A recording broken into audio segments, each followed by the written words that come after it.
Good evening everyone, welcome back ladies and gents. I am the Bibliotech Nerd and this is the show where we review comic books and graphic novels. In this video we look at part 2 of the Batman and Son story arc. As always, I shall start the video with a short summary of the story before I give a quick opinion spiel regarding the whole thing. Now, a quick recap what happened in part 1 of the story. No matter where the Dark Knight goes, danger and crime follows him. What was supposed to be a high-class charity event turns to toot, claws, and sharpened blades. A large force of ninja-clad man-bats had come to take the Bat in on behalf of Talia al Ghul. Batman would be surprised with a child that he unknowingly had with her so long ago. What was supposed to be a normal charity night turned the Bat's world upside down. Now Bruce had to deal with an ill-mannered and temper-tantrum kid that had very little patience in staying still. So, let's jump right into the summary folks and not waste any more time. Part 5. Time was now of the essence.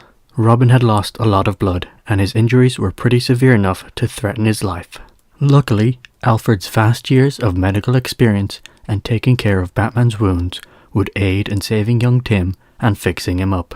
But Batman couldn't stay long as he had to stop the escalating problem of Talia and her man-bats, and this time he would take Damian with him to ensure that he could properly keep an eye on him. Strapping themselves to a missile rocket, they would blast off towards Gibraltar, while down below, Talia was preparing her invasion of the small territory. All-out war is unleashed both on the local garrison and the small populace of the city. Both Batman and Damian are skydiving for the submarine off the coast. This incident has to be stopped before the British Navy gets involved. Talia gives Batman one last chance to join her and leverages the life of Damian against him. It didn't matter though what his answer was. The torpedo had already been put in the water and sent towards the submarine. Only fire would engulf them all. End of Part 5. Part 6. The invasion of Gibraltar did not last long, and by nightfall the ninja man-bats had been taken care of. Bruce now, on the other hand, had to go for a skiing date in the Alps the next morning. Once again taken to the skies, Bruce would swoop in on a parachute to meet up with Jezebel from the charity event. An eventful and chilly ski session would end with a romantic dinner and some intimate conversation. A little while later, back in Gotham, we come across a sketchy scene in an alleyway with some police officers talking to some ladies of the night. Their handler Deshaun, being keen-eyed and already acquainted with the Bat, foresaw his grappling gun and knew what was about to happen. Murder had been plaguing the streets of Gotham. Someone had been preying on the most vulnerable and Batman was here looking for answers. A monster was on the loose, who killed and preyed upon ladies of the night and had his way with them. The fear emanated from those who Batman questioned, but the Bat wasn't going to be deterred. He used the information he gathered and eventually he found himself in the monster's lair. The only problem was that the monster was at home and quickly ambushed Batman, taking him off guard and quickly overpowering him. His size and strength were so similar to that of Bane, but this unknown enemy also wore a strange batsuit of his own. Death nearly grips Batman on this night.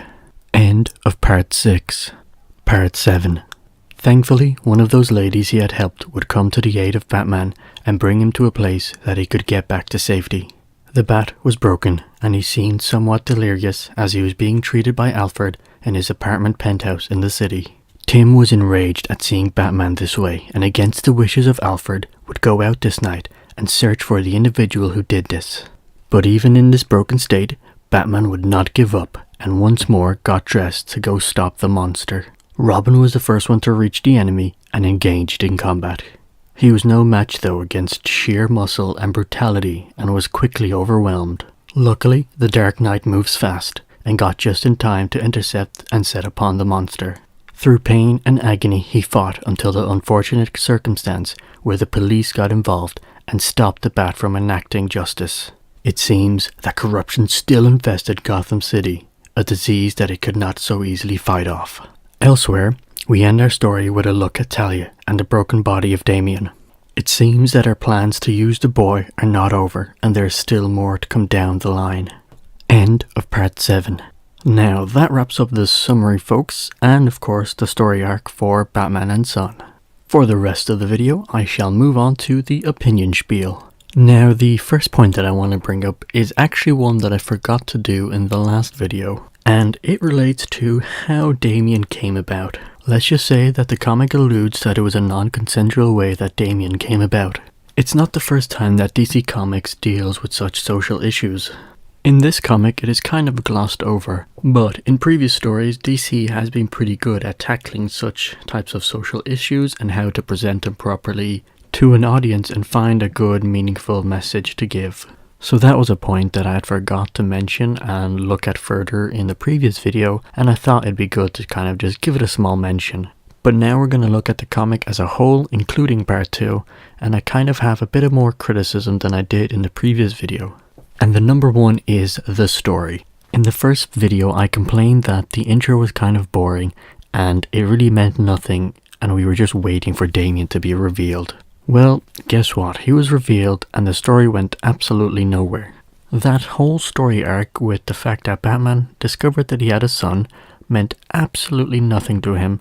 It was just a sidestep to stop Talia al Ghul from overtaking Gibraltar. It's like we forgave it for the intro, but then we kept waiting and all it gave us was a waterbed kind of bursting and a tiny bit of water just slowly streaming out. I don't know how other people saw this, but for me it was extremely anticlimactic. It's like opening a orange soda and instead of getting that crisp bite, you turn the bottle upside down and you just get a thick puree of pulp falling out. What I'm really trying to say was that it was thoroughly unenjoyable for what I was expecting to get.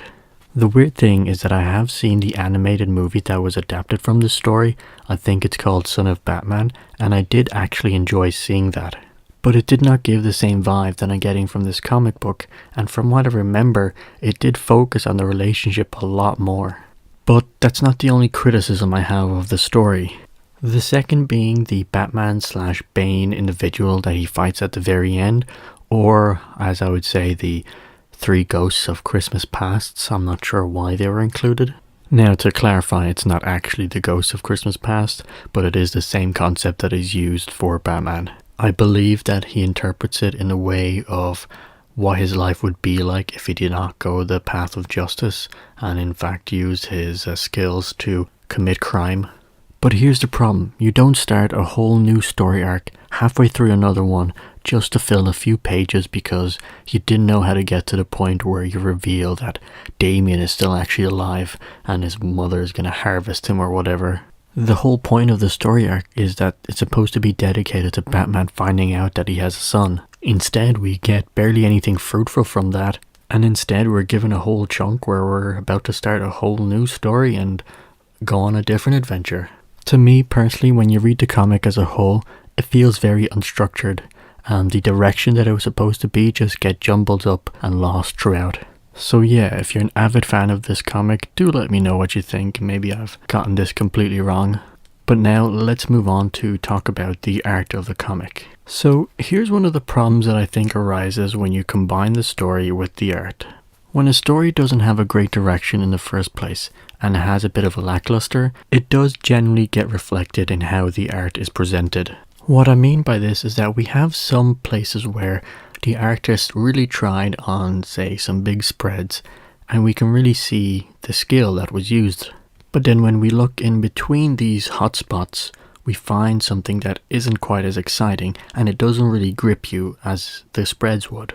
To be honest, I wouldn't really blame the artist here. They're likely just following the script that was written by the writer.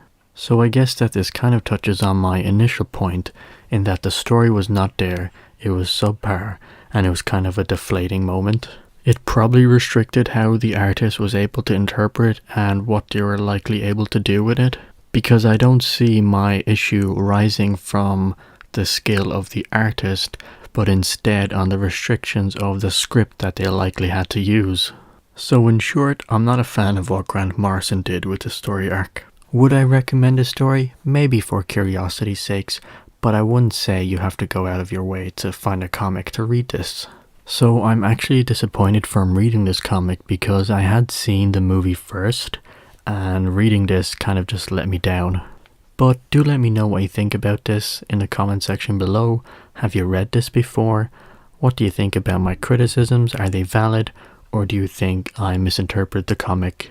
For my vintage story, I will be looking at Detective Comics number 411.